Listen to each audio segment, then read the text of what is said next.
nuus vanaand. Gregory Loftus verdedig sy seun se eer voor die Matlanga-kommissie en beweer KZN-polisie is omgekoop om hom dood te skiet.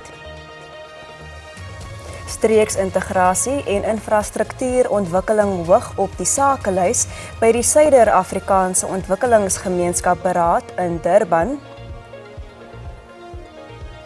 En Banyana Banyana het vanaand 'n laaste kans om vir die aanstaande jaar se wêreldbeker toernooi vir vroue te kwalifiseer.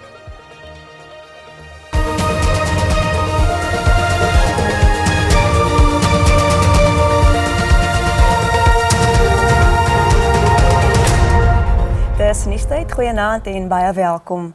Gregory Loftus was vandag die eerste getuie voor die Matlanga-kommissie van ondersoek.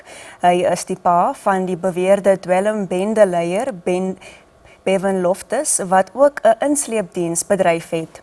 Loftus beweer sy seun is op 1 April 2023 deur lede van die KZN Transito Rooftaakspan onder bevel van luitenant-kolonel Dina Govender vermoor. 'n Lang lys van sake teen Bevan en 'n reputasie dat hy gemeen was, werp egter twyfel op die gebeure. Die polisie voer aan dat Bevan Loftus in 'n oor en weer skietery doodgeskiet is. Sy pa het moeite gedoen om die kommissie te oortuig dat dit nie die geval was nie, maar dat hy deur lede van die KZN-polisie tereggestel is in opdrag van 'n beweerde strydende bendeleier Clive Nyker, wat glo 2,5 miljoen rand aan die polisie betaal het. I went to the flat on or about the 6th of April and I looked at the scene carefully to assess what had happened and particularly if the police reporting was correct. It became clear to me that Bevan and his friends were executed and there was no shootout. I have tried to understand what happened. From the pictures I have seen and taken and the markings on the walls and the floor in the flat, I do not believe there was a shootout. Loftus beweer dat die narratief dat sy seun met dwelms betrokke was en 'n gemeene reputasie gehad het, 'n dekmantel was om hulle aktiwiteite op die dag te regverdig. Getuienis wat gelewer is, dui egter daarop dat Bevan 'n lang lys van aanklagte teen hom gehad het en dat hy dikwels in die geselskap was van bedenklike karakters. I don't think he's an angel. I know he had domestic issues with his, who became his wife while she was his girlfriend.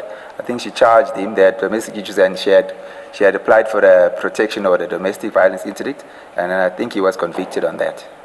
And then there were traffic offences, I think relating to the taxis, where he pleaded guilty, he paid a fine. Die kommissie was ook skepties oor beweringe dat Nyker sou betaal om Bevan te laat vermoor. His second last line towards the end, "You want to kill me and all that kind." And then the response by Mr. Nyker, "I don't. You want to kill me? I don't.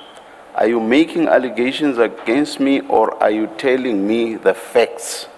So when you look at all this in context, he actually did deny the allegations. 'n Afgetrede polisielid, kaptein Ashley Houston, het daarna getuig dat dit hoogs onwaarskynlik was dat die polisielede uit selfverdediging opgetree het. Houston was eerste op die moordtoneel. If you look at the amount of rounds the members are counting for what they shot, realistically speaking, if they fired those amounts of rounds in such a small area, then I would describe it as an overkill. Die ondersoek duur voort. Do we have any idea where Met die munisipale verkiesings op hande is die stand van Vrystaatse munisipaliteite en dienslewering in die kollig geplaas by 'n seminar. Die provinsiale wetgewer het 'n beraad met sleutelrolspelers gehou om die uitdagings in die plaaslike regering aan te spreek en te besin oor etiese leierskap en aanspreeklikheid. 'n Wekroep tot aksie vir 'n beter Vrystaat. Rolspelers in die staatsdiens, die akademie en die gemeenskap het bespreek hoe om gemeenskapsdeelname te versterk en praktiese oplossings vir verbeterde munisipale dienslewering te identifiseer. The leaders that we have are a reflection of a society that we are living in. So for us to correct, funeka siyicorrect emthombeni wayo le ngxaki.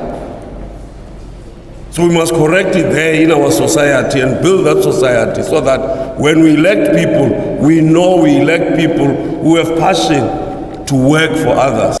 Die ouditeur-generaal se kantoor het kommer uitgespreek oor die provinsie se besteding. Hy het ook die hoë koste van amptenare se salarisse uitgewys. Looking at the salaries that we are paying to the local government officials, we are paying them 688 million. And then we bring in the consultants to come and do the work of these officials, and we pay them 102 million. Munisipaliteite is ook aangeraai om te fokus op etiese leierskap en goeie bestuur. We can say whatever we want to do. We can have 600 of this kind of engagement on a daily basis. Nothing will come out of it because certain of our public institutions are led by individuals with skewed priorities. Matabesi sê die jeug moet by hierdie gesprekke betrek word. Sowat 8,7 miljoen Zambiërs het gaan stem in die land se algemene verkiesing. Die verkiesing word as 'n strawwe toets vir president Hakainde Hichilema beskou, aangesien dit sal bepaal of die land se ekonomiese herstel genoeg momentum het om hom in ampt te hou. Hichilema, die leier van die United Party for National Development, streef na 'n tweede termyn nadat hy in 2021 die ampt aanvaar het met die belofte om die ekonomie reg te ruk. Kiesers sê hulle voel nog nie die herstel in hulle sakke nie. Frustrasies rakende hoë voedsel- en brandstofpryse, kragtekorte en die druk op huishoudings word beklemtoon in die oppositieleier Brian Mundubile se verkiesingsveldtog. En ons gaan net hierna voort met nog nuus in Afrikaans, bly ingeskakel.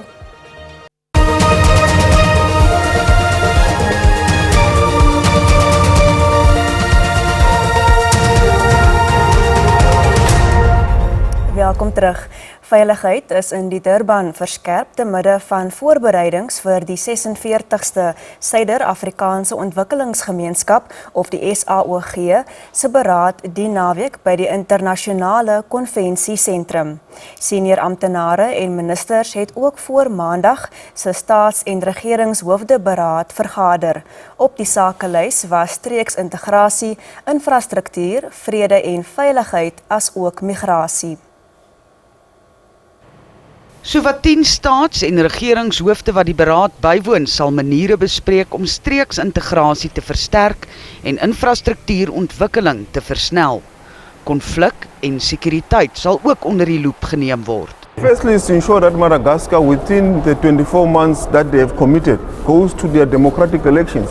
Democracy is important. The democratic project must not recede. It must at least show stability, and that's why it's important for us, Madagascar. And that's why the former president of Malawi is leading the mission, Mayor Joyce Banda, to ensure that indeed Madagascar stick to the timelines. The national dialogue in Madagascar does lead to a roadmap for the elections. Die SAOG sê besluite wat geneem word moet tasbare voordele inhou vir die burgers van al 16 lande. The Ministers' Council, which is the meeting of foreign ministers of SADC, met to receive a report from senior officials. And that report covered more than 70 critical decisions in various sectors, key amongst which really is assessing progress on the implementation of the regional development plan, which is called Regional Indicative Strategic Development Plan 2030. Migrasie is ook onder die vergrootglas geplaas. We believe very strongly as Botswana that it's a migration issue requires us to come up with a way that we can ensure shared prosperity. Wetstoepassingsagentskappe is in Durban ontplooi om veiligheid te verseker. Kunsmatige intelligensie is reeds besig om die werkplek te verander van die wyse waarop maatskappye sake doen tot die vaardighede wat werknemers nodig het om relevant te bly. Sprekers het op die laaste dag van die Swart Sakeraad se jaarlikse beraad gesê, mense moet die middelpunt van die KI-revolusie wees. Woudekam se hoof van menslike hulpbronne sê KI moet gebruik word om geleenthede te skep en die land se vaardigheidstekorte te oorkom. Hy sê ondernemings kan KI nie langer as slegs 'n tegnologiese kwessie beskou nie. Dit moet gebruik word om waarde te skep, produktiwiteit 'n hupstoot te gee en werknemers te help om meer effektief te werk. The mindset change of saying either a large corporate like ourselves, what do you do to enable your business process reorganization, to simplify customer journeys, to make sure that you deliver a better customer experience, to make sure that you deliver a better employee experience, but above all, to make sure that you create shareholder value and a better community engagement. Anglo American glo die land het KI geletterdheid meer nodig as KI ingenieurs. Start by thinking first. Be really deliberate about what you want to solve and let AI be a tool to enhance it. Verder is gewaarsku dat probleemoplossing en besluitneming nie net aan tegnologie oorgelaat moet word nie. SASSA begunstigdes in Khayelitsha en Bellville buite Kaapstad het frustrasie oor lang toue oorgedra aan die minister van maatskaplike ontwikkeling, Diana Pule. Die minister het 'n oorsigbesoek gebring aan die SASSA kantore om self te beleef hoe die proses verloop. Begunstigdes van maatskaplike toelaas kla dat hulle van bakboord na stuurboord gestuur word en 'n lang toue moet staan wat stadig vorder. Sommige mense sê dat hulle maande lank nie toelaas ontvang het nie, omdat rompslomp hulle kniehalter. For July, I didn't get SASSA a pension. For August, I didn't get. This is now the third time I'm here. I got a number this morning. I went to the lady. She said, I explained to her, said, I'm now under review. I said, but I've got all my stuff here. Now it's the fourth time. Hopefully I'm lucky today. And that's only for the account change from one bank to another. Volgens Pule word nommers nou toegeken aan mense wanneer hulle by die kantoor instap en hulle word daarvolgens bestuur. Sy doen 'n beroep op begunstigdes om hulle gevalle te laat hersien om vertragings met betaling te voorkom. Die minister vra bejaarde toelaagontvangers om nie te slaap voor die kantore nie. I want to ask elderly people, please don't come at night and sit at the offices. I really want to request that because they are going to be assisted. Even if they're not assisted on the day that they were supposed to be on a Monday or Tuesday, they're still going to be assisted on a Wednesday, on a Thursday and a Friday. So that elderly people are safe. They don't come and sit outside the offices of SASSA at night. Pule sê spesifieke dae is ingerig om bejaardes en gestremdes te help en ter wille van hulle veiligheid moet hulle nie oornag vertoef nie. Die minister van Toerisme, Patricia de Lille, sê die land moet voordeel trek uit die SAOG beraad om kwessies oor xenofobie te bespreek. De Lille het die toerisme maand veldtog in Durban bekendgestel. Sy sê xenofobie belemmer pogings om toerisme in die SAOG-streek te bevorder. Die minister sê selfondersoek moet gedoen word oor die wyse waarop besoekers van buurlande behandel word. Volgens die departement se jongste statistieke het meer as 5,5 miljoen internasionale besoekers die land in die eerste 6 maande van die jaar besoek. De Lille sê die SAOG-beraad is die perfekte geleentheid om dit duidelik te maak dat besoekers welkom is. Wêreldtoerismedag sal op 27 September in Limpopo gevier word.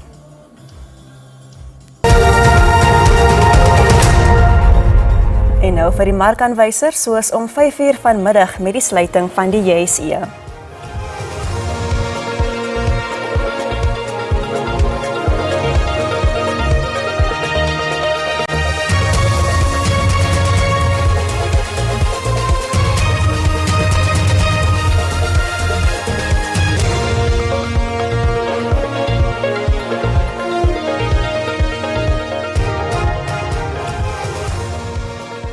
Bly ingeskakel vir die dag se sportnuus en die weer vir môre sien nou.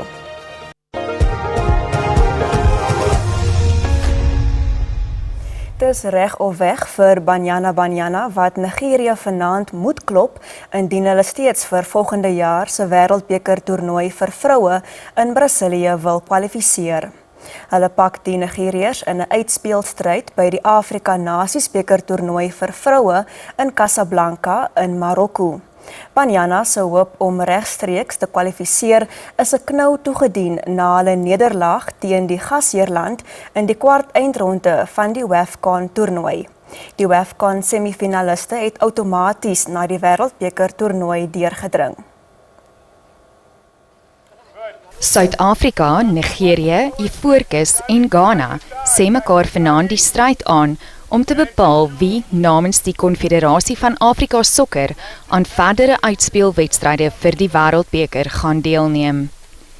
Die twee wenspanne sal gedurende die volgende paar maande teen 8 spanne van ander konfederasies te staan kom.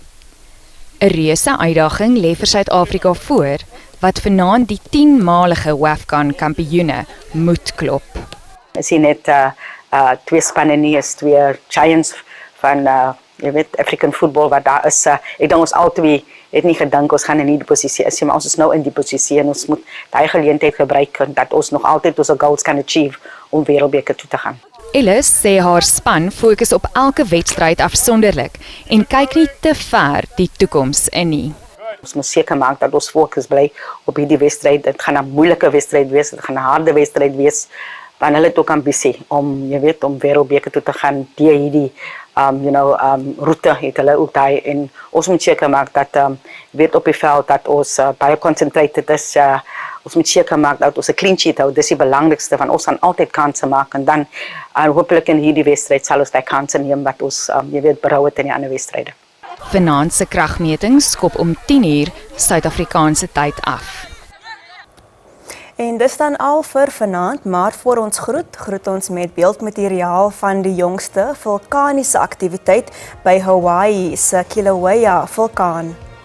Lavafonteine het honderde meters in die lug ingeskiet. Die waarskuwingsvlak is intussen van advies na waaksaamheid verhoog en die lugvaart kleurkode van geel na oranje. En daarmee groet ons tot môre aan, totsiens.